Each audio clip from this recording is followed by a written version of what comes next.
வருபவளே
சந்தனமும் குங்குமம் பூசி சாத்தம் அமர்ந்திருக்கும் பேரன்பு உண்ட பெரியோர்களே, பெருமதிப்பிற்குரிய தாய்மார்களே, இடதருமை சகோதர சகோதரிகளே, எதிர்கால இளம் சிங்கங்களே, நாடக கலா ரசிகர்களே, உங்கள் அத்தனை பேருக்கும் எங்கள் நாடக குழுவின் சார்பாக மனமார்ந்த நன்றி கிடந்த வணக்கத்தை தெரிவித்துக் கொண்டு, காவல்துறை அதிகாரி அவர்களே, உங்கள் அத்தனை பேருக்கும் எங்கள் மனமார்ந்த நன்றியை தெரிவித்துக் கொண்டு தெலுங்காயின் அன்பான வணக்கங்களை தெரிவித்துக் கொள்கிறேன்.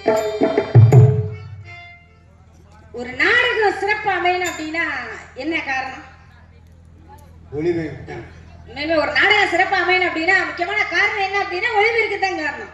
அப்பேற்பட்ட முறையில அருமையான ஒளிபெருக்கி மனமார்ந்த நன்றி அவங்களுக்கு. நல்லா இருக்கு, உண்மையிலும் நல்லா இருக்கு. இரண்டாவதாக யார் முக்கியம் அப்படின்னா பக்கமேளம் தான் முக்கியம். அப்பேற்பட்ட முறையில வந்திருக்கிறது பக்கமேளம். இன்னைக்கு பக்காமேளம் உண்மையிலுமே அருமையான ஒரு பக்கமேளம். உங்க 4 பேருக்கு மனமார்ந்த நன்றி.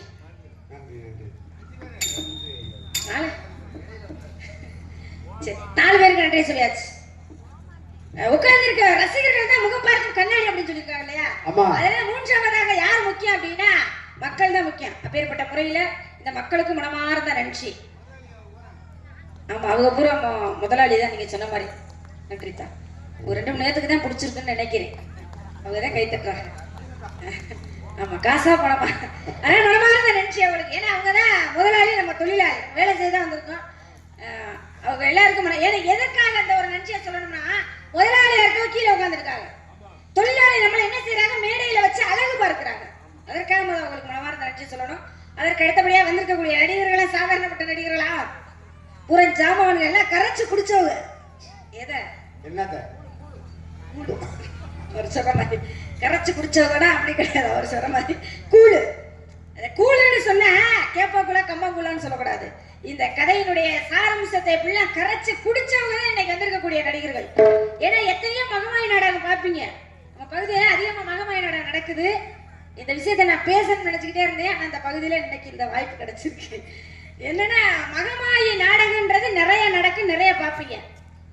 ஆனா யாராச்சும் சொல்லியிருப்பாங்களா இந்த மகமாயி நாடகத்தினுடைய ஆசிரியர் யாரு, இந்த நாடகத்தை எழுதினது யாருன்னு சொல்லியிருப்பாங்க? வள்ளி திருமணம் பார்த்திருப்பீங்க, ஹரிச்சந்திரா, கட்டபொம்மன், எல்லா நாடகமும் நடக்குது. இதெல்லாம் யார் எழுதுனது அப்படின்னா ஸ்ரீ சங்கரதாஸ் சுவாமிகள் எழுதிய நாடகம். இது எல்லாருக்குமே தெரியும். என்னத்தா தலையாடுறப்ப தெரியுதுன்னு நினைக்கிறேன், எல்லாருக்குமே தெரியும். ஆனா மதுரை பாண்டியன் சொல்லி ஒரு நாடகம் இருக்கு, இந்த மகமாயி நாடகம் இருக்கு. இதை எழுதினது யாருன்னா மணப்பாறைக்கு அருகே வெள்ளையக்கோன்பட்டின்னு ஒரு ஊரு. அந்த ஊர்ல இருக்கக்கூடிய ஏகே பெரியசாமி அப்படிங்கிற ஒருத்தர் தான் யூடியூப் போடுறதுனால முக்கியமா அந்த விஷயத்தை சொல்லி ஆகணும்னு சொல்றேன். வெள்ளையக்கோன்பட்டியை சேர்ந்த ஏகே பெரியசாமி அண்ணன்றவங்க அந்த மகமாயி நாடகத்தை உருவாக்குனாங்க. ஆனா இந்த விஷயம் எத்தனை பேருக்கு தெரியும்னு தெரியாது. மகமாயி நாடகம் நிறைய பேர் ஆடுறாங்க, கதையினுடைய சாரம்சமே தெரியாம நிறைய பேர் நடிச்சிருக்காங்க. ஆனா அந்த மாதிரி இல்லாம நம்ம ஊருக்கு இந்த கதையினுடைய சாரம்சம் முழுமையா தெரிஞ்ச நடிகர்களை கொண்டு வந்து நடிக்க வச்சிருக்கீங்க. அதுக்கு முதல்ல இந்த தெய்வத்துக்கு நன்றியை சொல்லிட்டு ஊர் முக்கியஸ்தர்களுக்கும் இந்த மக்களுக்கு முதல்ல மனமார்ந்த நன்றியை சொல்லிக்கணும். ஏன்னா இது நிறைய பேருக்கு தெரியாது. இந்த கதையே தெரியாம கூட பாடுறாங்க. ஒண்ணு இது ஒரு விஷயம். இன்னொரு விஷயம் வந்து என்னன்னா, இந்த மகமாயி நாடகத்தை நிறைய நடிகர்கள் கேவலமா பேசிக்கிருக்காங்க. அது ஒண்ணு. மகமாயினா என்னப்பா, அதுல ஒண்ணுமே இல்லை. நீங்க பாத்தீங்க எல்லா நாடகத்திலையும் பாட்டா பாடிக்கிட்டே தானே இருப்பாங்க. முதல்ல இருந்து பாட்டா பாடுவாங்க. வெட்டிக்கார் பாடினாத்த அடுத்த ஆள் வெளியில வரும். ஆனா இங்க பப்பு டான்ஸ் முடிச்சோன்னா அவர் பாடல, பாடவும் நாங்க விடல. சிவன் சக்தி வந்தாங்க. சிவன் சக்தி வந்ததுக்கு அப்புறம் பாட விடல, கோட்டை பெருமாள் வந்தார். அதுக்கப்புறம் பாட விடல, நான் வந்தேன். ஆக இந்த மகமாயி நாடகத்துல சினிமா பாடல் இருக்கும். ஏன்னா சினிமா பாடல் இல்லாம எந்த நாடகம் நடக்காது. அப்பேற்பட்ட முறையில சினிமா பாடல் அதிக அளவுல இருக்காது. கதையினுடைய சாராம்சத்தை முறையான கதை தெரிஞ்சவங்க வந்தா நீங்க விடிய உட்காந்து பாருங்க. விடிஞ்சதுக்கு அப்புறம் என்ன கேள்வி வேணாலும் கேளுங்க. இந்த நாடகத்துல இருந்து நாங்க பதில் சொல்றோம். அப்படிப்பட்ட முறையில சரியான முறையில கதை நடத்தக்கூடிய நடிகர்கள் இன்னைக்கு வந்திருக்காங்க. இதை தெரியாம பாட்டா பாடி நாடகத்தை கெடுக்கிற ஆளுகளும் இருக்கு. ஆனா இந்த நாடகத்தை கேவலமா பேசுறவங்களுக்காக இந்த பதில் சொல்றேன். நிறைய பேர் கேவலமா பேசிக்கிருக்காங்க. மகமாயி நாடகமா என்னன்னு தெரியாது. அது ஒரு விஷயம். இன்னொரு விஷயம் என்னன்னா, நிறைய நாடகத்துல வரக்கூடிய பப்புனை பார்த்திருப்பீங்க. வெளியில பப்புன்னு வந்தோன்னா சாமியால சுட்டுருவாரு. வேப்பாராங்க ஆமாவா இல்லையா? நிறைய பேர் பாத்துக்கிறீங்க. பப்புன்னு வந்தாலும் வெளியில சாமி இழப்பாங்க. எல்லாம் மற்ற நாடகத்துல எல்லாம் எதுக்காக பப்புன்னு வெளியில சாமி இழைக்கிறாரு? என்ன காரணம்? இப்ப நாங்க சாமி இழைச்சோம்ல, அதுக்கான காரணத்தை எங்கனால சொல்ல முடியும். பப்புன்னு வெளியில வந்து சாமி இழைக்கிறதுக்கான காரணத்தை சொல்ல முடியுமா அவங்கனால? இங்க 7 கரங்களை வச்சு சாமி இழைச்சோம்ல, இது எதுக்காக அழைச்சம் தெரியுமா? இந்த பூலோகத்துல எத்தனையோ அவதாரம் இருக்கு. முத்துமாரி மாரியம்மன் கோயில் வந்து எல்லா ஊர்லயுமே இருக்கு. எல்லா ஊர்லயும் இருந்தாலும் ஒரு முக்கியமான 7 ஊரை சொல்லி அதை முன்னிலையில வச்சு இந்த 7 ஊர் எல்லையில இந்த அம்மன் பிறக்கணும் அப்படின்ற கதை. இந்த கதையில இந்த பூலோகத்துல இந்த தெய்வம் பிறக்கணும்னா பூலோகத்துல சக்தியை உருவாக்கணும். 7 சக்தி இருந்தா தானே அது போய் பூலோகத்துல பிறக்க முடியும். அப்படின்றதுக்காக இந்த 7 கரகம் சாமி அழைக்கிறது. சக்தியை கொடுத்து அந்த பெண்ணை பூலோகத்துக்கு 7 பெண் குழந்தையா பிறக்க அனுப்புறதுதான் இந்த சாமி அழைக்கிறது. காலையில ஒருக்க சாமி அழைப்போம், கருப்பசாமி ஆடி வருவாங்க. அப்ப எதுக்காக சாமி அழைக்கிறோம் அப்படின்னா, இந்த 7 பெண் இருக்குல்ல, இந்த 7 பெண்ணு ஒரு உருவமா மாறணும். அந்த பெண்ணினாலதான் எனக்கு அழிவு வரணுங்கிற வரத்தை மகிஷாசுரன்கிறவன் அந்த அரக்கன் வாங்கின வரம். அந்த வரத்தின் பிரகாரம் காலையில ஒரு உருவமா மாத்துறதுக்காக சாமி அழைப்போம். இது இந்த கதையினுடைய சாமி அழைக்கிறதுக்கான கதை. ஆனா நிறைய பப்புனு வெளியில வந்தவனே சாமி அழைச்சு அந்த தெய்வத்தினுடைய பேரை கெடுத்து சாமியாட வரையில கெட்ட வார்த்தை எல்லாம் பேசுவாங்க, பாத்துக்கீங்க. அப்படியெல்லாம் இருக்கு. இந்த அளவுல எல்லாம் இல்லாம சிறந்த நடிகர்களை கொண்டு எங்களை சிறந்த நடிகர்களை இந்த ஊருக்கு அழைச்ச தெய்வத்திற்கும் அனைத்து அன்புள்ளவங்களுக்கும் மனமார்ந்த நன்றி. இருந்தாலும் நம்ம நிறைய பேசுறேன்னு நினைக்கிறேன். இதெல்லாம் சொல்லக்கூடிய விஷயங்கள், உண்மையாலுமே இது சொல்லக்கூடிய விஷயங்கள். ரொம்ப நாளா சொல்லணும்னே மனசுக்குள்ளே இருந்த ஒரு விஷயம் இன்னைக்கு இந்த மேடையில வந்துருக்கு. அதுக்கு நன்றியை சொல்லணும். இருந்தாலும் நம்ம பழனிமலை பால தண்டாயுதப்படைய வணிக்கிறோமா, ஏன்னா கலியுக கடவுளே அவர் தானே.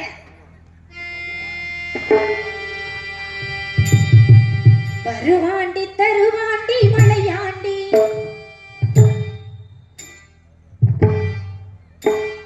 வருவாண்டி தருவாண்டி மலையாண்டி, வலதி மலையாண்டி, அவன் வரவீண்டி வருவோர்க்கு அருள்வாண்டி, அவன் வரவீண்டி வருவோர்க்கு அருள்வாண்டி, வாண்டி வருவாண்டி தருவாண்டி மலையாண்டி, வலதி மலையாண்டி. வருவாண்டி தருவாண்டி மலையாண்டி, வருடி மலையாண்டி, அவன் வருவீண்டி வருவோர்க்கு அருள்வாண்டி,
ஆசிரியர் ஆரச்சனனும் ஏகே பெரியசாமி அவர்கள் தான் நான் இந்த நாடகத்துக்குள்ள வர்றதுக்கான முக்கியமான காரணம் ஏகே பெரியசாமி அண்ணன் அவர்கள். அதற்கு அடுத்தபடியாக இந்த நாடகத்துல இந்த அளவுக்கு நான் இன்னைக்கு பேர் வாங்கி ஒரு நல்ல பெயரோட இருக்கேன் அப்படின்னா அதற்கு இன்னொரு காரணம் வந்திருக்கக்கூடிய ஏபி கும்பராஜா அவர்கள். புள்ளி வச்சது கைகாட்டிக்கு அருகாமையுள்ள விளையக்கோட்பட்டியை சேர்ந்த ஏகே பெரியசாமி அண்ணன். அதுல ஒரு கோலத்தை போட்டு, ஏன்னா கோலம் வரைகிறதுங்கிறது புள்ளி வச்சுப்படலாம், அந்த புள்ளியில சரியான முறையில அழகா கோலம் போட்டா தான் அந்த கோலம் அழகா வரும், இல்லைன்னா அலங்கோலமா போயிடும். பேர்பட்ட முறையில இந்த அளவுக்கு இன்னைக்கு பேர் வாங்கியிருக்கேன் அப்படின்னா இந்த பேருக்கான முக்கிய காரணம் ஏபி கும்பராஜ் அவர்களே சாரும். ஏன்னா இந்த நாடகத்துக்குள்ள நம்ம வர்றதுக்கு புண்ணியம் பண்ணி இருக்கணும். ஏன் தெரியுமா? இந்த நாடக நடிகர்கள் தான் உண்மையிலுமே மக்களுக்கு என்ன கவலைகள் போகும் நீங்க பாக்குறீங்க அப்படின்னா உங்களுக்கு என்ன கவலைகள்லாம் மனசுக்குள்ள இருக்கோ, 1000 பிரச்சனைகள் இருக்கும் குடும்பத்துல, எவ்வளவோ பிரச்சனைகள்லாம் இருக்கும். அந்த பிரச்சனைகளை எல்லாம் ஒரு பக்கம் வச்சுட்டு வெளியில ஆடி பாடி சிரிச்சு இந்த மக்களை மகிழ்விக்கிறோம் இல்லையா, அந்த மனசு இந்த இடத்துல வருதுன்னா அதுக்கு காரணம் இந்த நாடகம் தான். அப்பேற்பட்ட முறையில இந்த நாடகத்துல இருக்கிற வரைக்கும் யாரும் தலக்கணமா இருந்தோம்னு வச்சுக்கோங்களேன், தலையில கணம் இருக்கலாம். தனக்கணமா இருந்த அப்படின்னா கண்டிப்பா அந்த நாடகத்துக்குள்ள நீண்ட நாளும் நிலைக்க முடியாது அப்படின்னு ஒரு கருத்து இருக்கு. அதனால அதுக்குதான் ஒரு பாட்டு சொல்லி வச்சிருக்கா, என்ன தெரியுமா? எந்த நிலை வந்தாலும் இருந்த நிலை மறக்காதே, ஏழையிடம் அன்பு காட்டும் எண்ணத்தை துறக்காதே, எண்ணத்தை மறக்காதே அப்படின்னு ஒரு பாட்டு இருக்கு. அதனால நார்த்தாமலை எல்லையிலே தெலுங்காபுரி சீமையிலே கோட்டை மலை ஆளக்கூடிய கோட்டை பெருமாளுக்கும் கோட்டை கருப்பாய்க்கும் வெகு காலமாக புத்திர பாக்கியம் இல்லையா. அதனால் தவமாய் தவம் இருந்து அக்கா தங்கைகளாக ஒரே பிரசவத்தில் 7 பெண் குழந்தைகளை பெற்றெடுத்தார்களாம். கேட்டீங்களா? எங்க அம்மாவுக்கு அப்பாவுக்கு ரொம்ப வருஷமா பிள்ளையே இல்லை, அதனால தவம் இருந்து எங்களை அக்கா தங்கைகளாக ஒரே பிரசவத்தில் 7 பெண் குழந்தைகளை பெற்றிருக்காங்க. இப்படி பெற்றிருந்தாலும் அவங்க வயசு என்ன தெரியுமா? இங்க உட்கார்ந்து கேட்போம். எங்க அப்பாவுடைய வயசு 60, எங்க அம்மாவுடைய வயசு 55. நல்ல கதையை பார்த்துங்க. விடிய காலையில இதுல கேள்வி கேட்டு பதில் யார் சொல்றாங்க பத்திரமா, அவங்க நம்மள்ட்ட கேட்கறாங்க, நம்ம அவங்கள்ட்ட கேட்கறாங்க பத்திரம் அப்படின்னு. எங்க அப்பாவுடைய வயசு 60, எங்க அம்மாவுடைய வயசு 55. எங்க யாச்சும் 60 வயது நிறைந்த ஆணிற்கும் 55 வயது நிறைந்த பெண்ணிற்கும் குழந்தை பிறகு எங்கேயாவது பார்த்திருக்கீங்களா? உங்களை உட்காந்துருக்கு ஆத்தா கூட சொல்லுமா இருப்பேன் இல்லத்தா, என்ன பிள்ளைங்க தலையாட்டியே ஒருத்தர் சொல்ல மாட்டேங்கிறீங்க. எங்கேயாவது பார்த்திருக்கீங்களா? 60 வயசு நிறைஞ்ச ஆணுக்கும் 55 வயசு நிறைஞ்ச பெண்ணுக்கு எங்கேயாவது குழந்தை பிறந்து பார்த்திருக்கிறீங்களா? கிடையாது. ஆனா அப்படி பெண் குழந்தைகள் பிறந்தாலும் 7 பெண் குழந்தையா பிறந்திருக்க பாரு. 7 குழந்தை பிறந்திருக்கு இல்லையா, அது எவ்வளவு பெரிய விஷயம். ஏன் அப்படி பிறந்தோம்னா நாங்களாம் தெய்வ பிறவிகள், அது போக போக தான் தெரியும் கடைசியில. தெரியாது. அதனால அப்படி இருந்துட்டாலும் கூட அந்த ஹரிஹர சுதன் ஐயப்பனை வணங்குவோமா?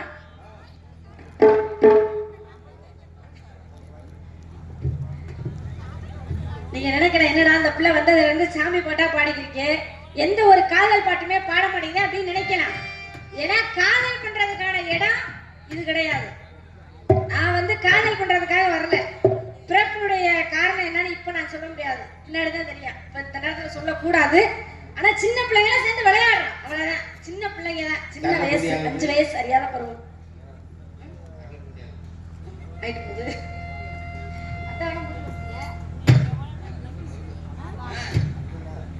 அதனால அந்த ஹரிஹர சுதன் ஐயப்பனை வணங்கிட்டு உனக்கு அப்பாவுக்கு தெரியாம நான் தான் உனக்கு போகணும், தெரியாம தான் செய்யணும். ஏன்னா அப்பா தெரிஞ்சா அடிச்சு போட்டுருவாரு, அவருக்கு தெரியாம விளையாடணும். அதுக்கு முன்னாடி இந்த ஐயப்பனை வணங்கிடுவோமா? எங்கே மணக்குது சந்தனம், எங்கே மணக்குது ஐயப்ப சுவாமி கோவிலிலே சந்தனம் மணக்குது. எங்கே மணக்குது சந்தனம், எங்கே மணக்குது ஐயப்ப சுவாமி கோவிலிலே சந்தனம் மணக்குது. என்ன மணக்குது மலையில், என்ன மணக்குது, என்ன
வச்சிருக்காரு. இந்த நெந்தவனத்துல எங்களை வளர்த்துக்கிட்டு இருக்காரு. யாருக்கு தெரியாம நெந்தவனை போய் ஆடி பாடி சந்தோஷமா விளையாடனா தோழிகள் எல்லாம் கூப்பிடணும். சீக்கிரம் எழுதி பண்றேன், சீக்கிரமா வாங்க.